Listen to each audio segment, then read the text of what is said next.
Adani group के खिलाफ जांच की मांग को लेकर कांग्रेस ने सोमवार को देश भर में प्रदर्शन किया। इस दौरान राहुल गांधी ने भी अडानी के बहाने केंद्र की मोदी सरकार को घेरा। राहुल गांधी ने कहा, अडानी जी के पीछे कौन सी शक्ति है यह भी देश को पता चले।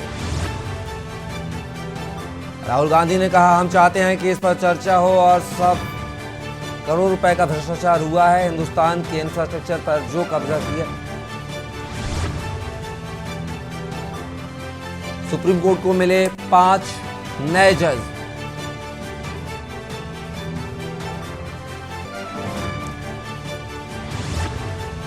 दिल्ली में मेयर चुनाव तीसरी बार टला है। आपको बता दें कि बाद एक बहुमत होने के बावजूद भी आम आदमी पार्टी अपना मेयर नहीं चुन पा रही है और आम आदमी पार्टी खटखटाई कोर्ट का दरवाजा। आज से शुरू हुई आरबीआई की बैठक। 0.25% ब्याज दर बढ़ाने का हो सकता है ऐलान। फाइनेंशियल ईयर में अब तक 2.25 की बढ़ोतरी। और लखनऊ में रामचरितमानस की प्रतियां जलाने वालों पर रासुका स्वामी प्रसाद मौर्य भी आरोपी। सलीम ने प्रतियां जलाने के लिए उकसाया था। आप देख रहे हैं के न्यूज, खबरों का सारथी। नमस्कार, के न्यूज के फाइनल बुलेटिन में आप सभी का स्वागत है। मैं हूं कपिल मिश्रा और खबरों की शुरुआत करेंगे राजधानी दिल्ली से। भारतीय युवा कांग्रेस ने राष्ट्रीय अध्यक्ष श्रीनिवास बीवी के नेतृत्व में मोदी सरकार द्वारा अडानी समूह में एलआईसी और एसबीआई जैसे सरकारी संस्थानों के बेहद जोखिम भरे लेन देन और निवेश के विरोध प्रदर्शन किया और केंद्र सरकार पर आरोप लगाया कि अडानी समूह को सरकार फायदा देती है और अडानी समूह पर कोई कार्यवाही नहीं की जा रही है। इसको लेकर कांग्रेस ने दोनों सदनों में हंगामा किया और सदन की कार्यवाही नहीं चलने दी। वहीं यूथ कांग्रेस के हजारों कार्यकर्ताओं ने प्रदर्शन किया तो नारेबाजी के साथ आग भी लगाई और दिल्ली पुलिस के तमाम अधिकारी जंतर मंतर पर मौजूद रहे और सभी कांग्रेस कार्यकर्ताओं को डिटेन किया और बसों में भरकर संसद मार्ग थाने ले जाया गया।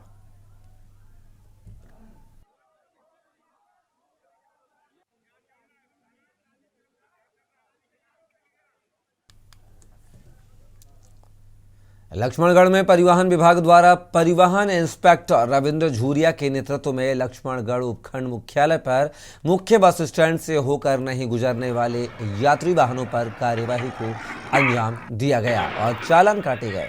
परिवहन इंस्पेक्टर रविंद्र झूरिया ने बताया कि आज उपखंड मुख्यालय के बस स्टैंड से नहीं होकर गुजरने वाले यात्री वाहनों पर मोटर व्हीकल एक्ट के तहत कार्यवाही की जा रही है। उन्होंने बताया कि लक्ष्मणगढ़ बस स्टैंड बेहतरीन बस स्टैंड है, इससे उसका भी सदुपयोग हो सकेगा। झूरिया ने बताया कि सुबह से दर्जनों बसों के चालान काटे जा चुके हैं।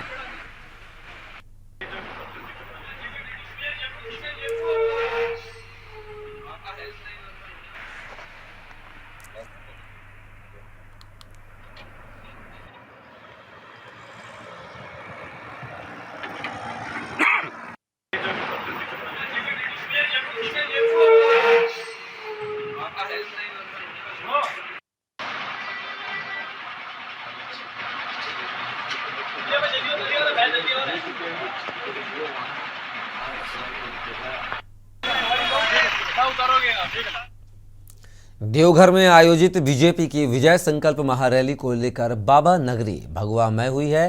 देश के प्रधानमंत्री नरेंद्र मोदी, गृह मंत्री अमित शाह, राष्ट्रीय अध्यक्ष जेपी नड्डा, बीजेपी प्रदेश अध्यक्ष दीपक प्रकाश, विधायक दल के नेता सह पूर्व मुख्यमंत्री बाबूलाल मरांडी, राष्ट्रीय उपाध्यक्ष सह पूर्व मुख्यमंत्री रघुवर दास, केंद्रीय मंत्री अर्जुन मुंडा, अन्नपूर्ण देवी, सांसद निशिकांत दुबे, सुनील सोरेन, विधायक सह जिला अध्यक्ष नारायण दास अनंत ओझा, रणधीर सिंह, अमित मंडल सहित सांसदों, विधायकों एवं बड़े नेताओं के पोस्टर बैनर लगाए गए।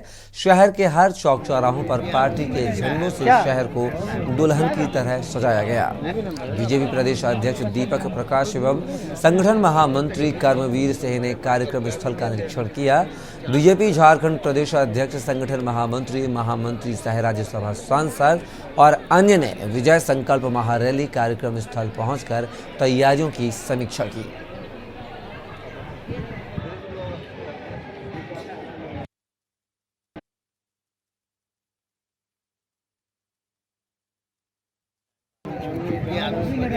क्या खबर रायपुर से है, जहां कांग्रेस के प्रदेश अध्यक्ष मोहन मरकाम की अगुवाई में मुख्य प्रदर्शन राजधानी रायपुर के जय स्तंभ चौक स्थित भारतीय स्टेट बैंक एसबीआई की मुख्य शाखा के बाहर किया गया। छत्तीसगढ़ में कांग्रेस के अडानी मुद्दे पर भारतीय स्टेट बैंक और एलआईसी की मुख्य शाखाओं के सामने प्रदर्शन किया गया। रायपुर में प्रदर्शन के दौरान एसबीआई और एलआईसी के तख्ती लगाए प्रदर्शनकारी गौतम अडानी और प्रधानमंत्री नरेंद्र मोदी के चेहरे का मुखौटा लगाए व्यक्तियों के कदमों में लौटते दिखाए गए। प्रदर्शन में वरिष्ठ विधायक सत्यनारायण शर्मा, विधायक विकास उपाध्याय, कुलदीप जुनेजा, महापौर अजाज डेबर, नगर निगम के सभापति प्रमोद दुबे सहित प्रमुख पदाधिकारी और नेता शामिल हुए। प्रदर्शनकारियों ने जय स्तंभ चौराहे पर प्रदर्शन कर प्रधानमंत्री नरेंद्र मोदी का पुतला जलाया।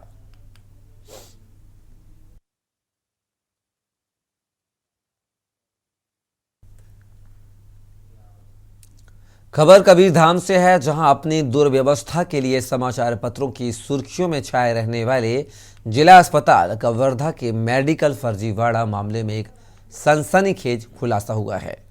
बता दें कि बीते वर्ष कवर्धा जिला अस्पताल के मेडिकल बोर्ड से कलर ब्लाइंड अनफिट नए आरक्षकों की ड्यूटी जांच रिपोर्ट दर्ज कर फर्जी हस्ताक्षर कर फिट मेडिकल सर्टिफिकेट देने का मामला उजागर हुआ था। पुलिस द्वारा मामले में कवर्धा थाने में अज्ञात आरोपियों के खिलाफ एफआईआर दर्ज कर विवेचना में लिया गया था। मामले में मुख्य चिकित्सा अधिकारी की भूमिका पर सवाल खड़े होना लाजमी है। फर्जीवाड़ा घटना को घटित हुए लगभग 2 साल और एफआईआर दर्ज हुए साल भर हो गया था। एफआईआर की पंजीबद्ध धाराओं में कार्यवाही क्यों नहीं की जा रही है, यह एक सबसे बड़ा सवाल बना हुआ है।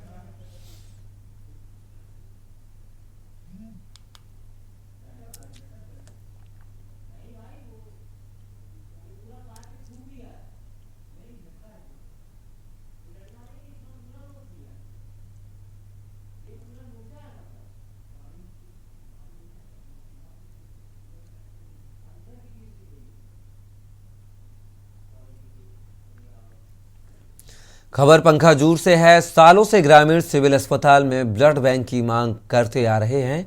आए दिन लोगों को खून की ज़रूरत पड़ती रहती है, लेकिन ब्लड को चढ़ाने के लिए कोई डॉक्टर या व्यवस्था नहीं होती है।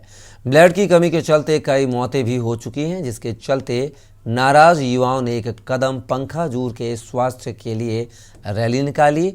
इस बीच चौक में स्वास्थ्य मंत्री के खिलाफ नारेबाजी की गई। एसडीएम कार्यालय में पहुंचकर ज्ञापन सौंपा गया और चेतावनी दी गई कि अगर 15 दिनों के भीतर ब्लड बैंक पंखाजूर में नहीं खोला जाता है तो युवाओं के द्वारा भूख हड़ताल की जाएगी। पंखाजूर में परलकोट जो कि कोयलीबेड़ा विकासखंड के अंतर्गत आता है, यहाँ की जनसंख्या कम से कम 4.5-5 लाख होगी, जिसके चलते हम यहाँ पे जायज जो मांग है स्वास्थ्य को लेके, सरकारी ब्लड बैंक की मांग को लेके हम लोग यहाँ पे एक रैली निकाले। उसके बाद अनुविभागीय अधिकारी को मुख्यमंत्री के नाम में ज्ञापन लिखा। और रही बात सरकारी ब्लड बैंक अगर यहाँ नहीं बनती है तो हम लोग 15 दिन बाद आज ज्ञापन दिए। उसके बाद अनिश्चितकालीन भूख हड़ताल में बैठेंगे। हमारी एक सूत्री मांग है और हम ऐसे सामाजिक मुद्दों को लेके काम करते आ रहे हैं अंतागढ़ के सभी क्षेत्रों में। और आज परलकोट में आना हुआ स्वास्थ्य के मुद्दों को लेके, जहाँ पे खून की कमी, ब्लड बैंक की कमी के चलते जो यहाँ पे उपलब्ध शासन प्रशासन ने अब तक नहीं करा है शासकीय स्तर पे, तो उस मुद्दे को एक सूत्री मांग को लेकर के हम यहाँ पे डटे हुए हैं। और आगे का जो रूपरेखा क्रियाकलाप बनेगा वो भूख हड़ताल की है। और यहाँ पे सब युवाओं ने, अगर परलकोट वासियों ने एक बैनर के नीचे ये कार्य चालू किया है, तो हम अपना काम लेंगे, तभी हम अपना काम खत्म करेंगे। तब तक खबर जबलपुर से है। मुख्यमंत्री शिवराज सिंह चौहान के राज में महिलाएं सुरक्षित नहीं हैं। बुजुर्गों, महिलाओं के साथ मारपीट कर मुंह में पन्नी व गंदे कपड़े भर दिए जाते हैं, जिसके विरोध में जबलपुर कलेक्ट्रेट कार्यालय में केसरवानी वैश्य तरुण सभा मध्य प्रदेश द्वारा मुख्यमंत्री और जबलपुर कलेक्टर को ज्ञापन सौंपा गया, जिसमें आग्रह किया गया कि मृतका सुखबरिया गुप्ता के साथ लूट की नीयत से अकेली महिला को देख वारदात को अंजाम दिया गया। पीड़िता द्वारा लुटेरों की पहचान कर लेने पर बुजुर्ग महिला को घसीटकर दुष्कर्म कर हाथ पैर तोड़ दिए और महिला की हत्या कर दी गई, जिसके विरोध में आज जबलपुर कलेक्ट्रेट कार्यालय पर विरोध प्रदर्शन किया गया।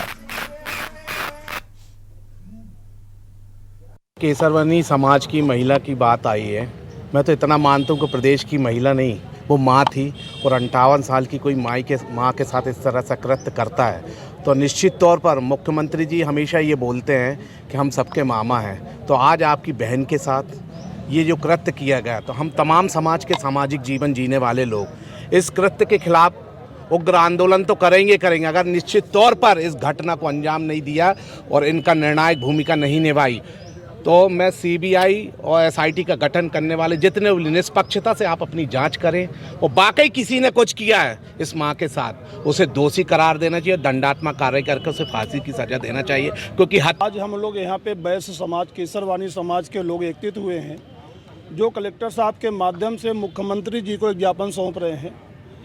बीते पिछले 31 तारीख को हरमना थाना रीवा जिला के अंतर्गत में कैलाशपुरी क्षेत्र का एक मामला है, जो 58 साल की महिला के साथ कुछ लोगों ने दुष्कर्म किया, और दुष्कर्म करने के बाद वहाँ पे उनको मारा पीटा और उनके गुप्तांग में बहुत गंदा लठ वगैरह सब डाल के और अपराध किया है। ये बहुत जघन्य अपराध है।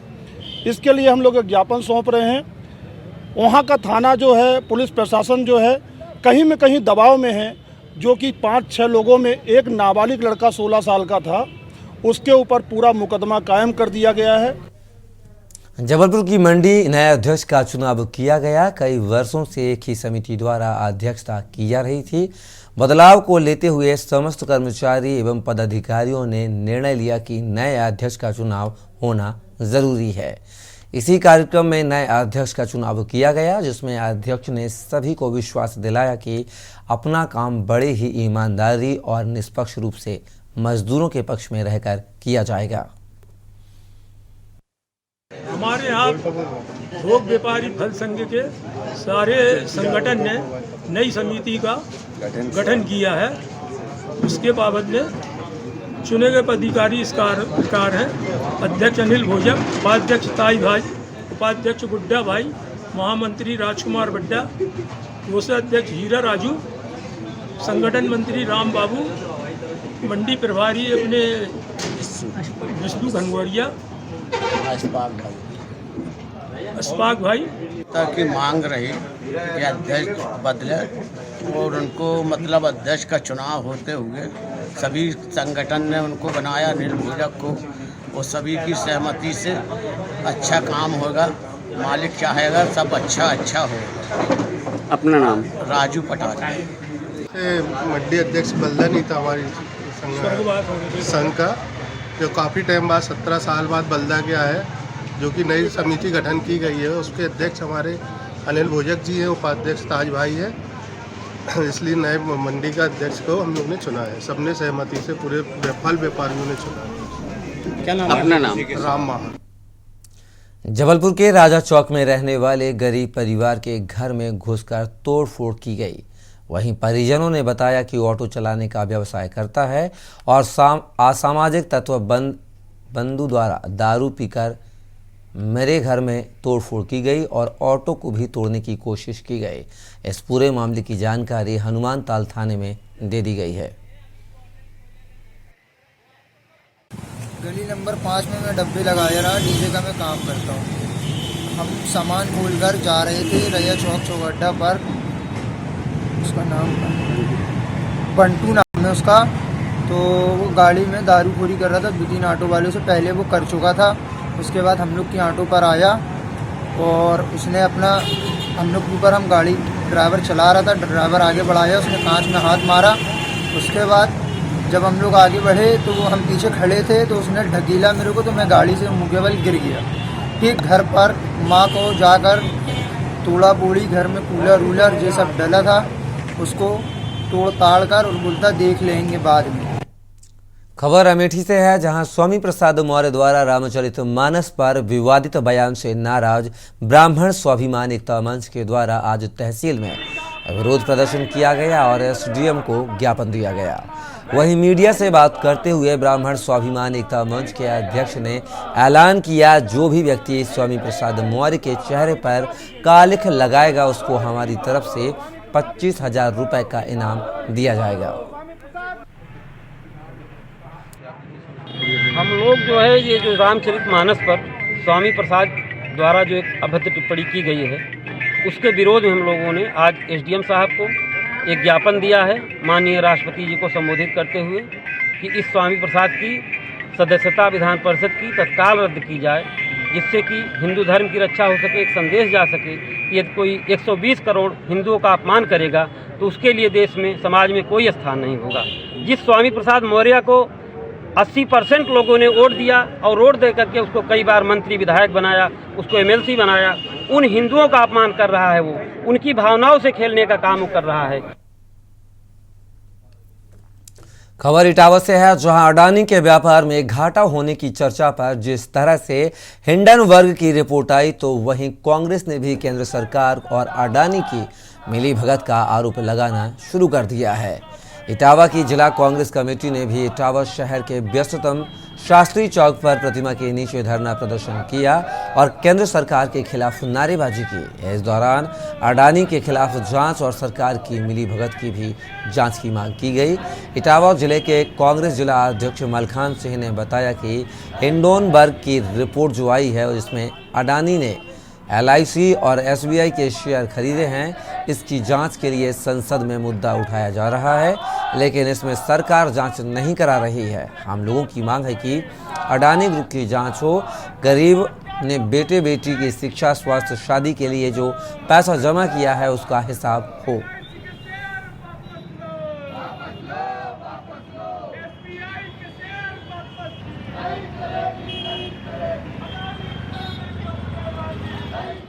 यहाँ पर इसलिए बैठे हुए हैं, हिंडनबर्ग की रिपोर्ट जो आई है उसमें अडानी ने जो शेयर इसके LIC और SBI के शेयर लिए हैं, आज उस जांच को, हिंडनबर्ग की जांच के लिए संसद में भी कहा जा रहा है, लेकिन संसद को स्थगित कर दिया गया। उसकी जांच नहीं हो रही है।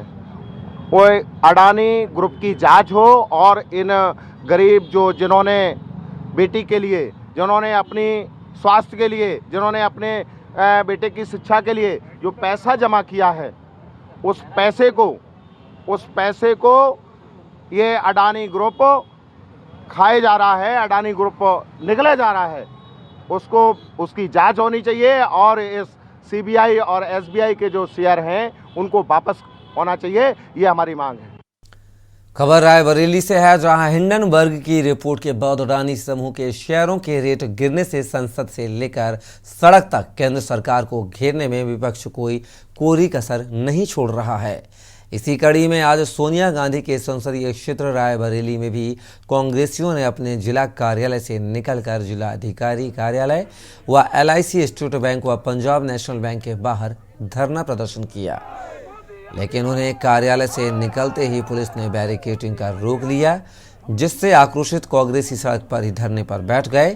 कांग्रेसी जिला अध्यक्ष पंकज ने आरोप लगाया कि केंद्र सरकार की मिलीभगत से LIC, स्टेट बैंक व पंजाब नेशनल बैंक का हजारों करोड़ रुपया अडानी समूह को दे दिया गया और जनता की गाढ़ी कमाई का वो पैसा समूह व सरकार के द्वारा उड़ाया जा रहा है। वो केंद्र सरकार की गलत नीतियों के कारण मोदी सरकार की गलत नीतियों के कारण वो पैसा, जनता का पैसा अडानी समूह को दिया गया है। 36,000 करोड़ रुपए से ज्यादा LIC का पैसा उनको दिया गया है। 27,000 करोड़ रुपए से ज्यादा भारतीय स्टेट बैंक का पैसा दिया गया है। 7,000 करोड़ रुपए करीब पंजाब नेशनल बैंक का पैसा दिया गया है। उस पैसे का अडानी समूह ने दुरुपयोग किया है। उसी पैसे से जो भाजपा की सरकार चुनाव लड़ती है देश में, उसी पैसे का ये दुरुपयोग किया है और जो अडानी समूह के द्वारा जो उनका बैलेंस शीट है उसके साथ उन्होंने छेड़छाड़ किया है। खबर जालौन से है, जहां उत्तर प्रदेश उद्योग व्यापार मंडल के पदाधिकारियों ने व्यापार के 50 वर्ष पूर्ण होने पर स्वर्ण जयंती वर्ष को व्यापार मंडल पदाधिकारियों के साथ मनाया।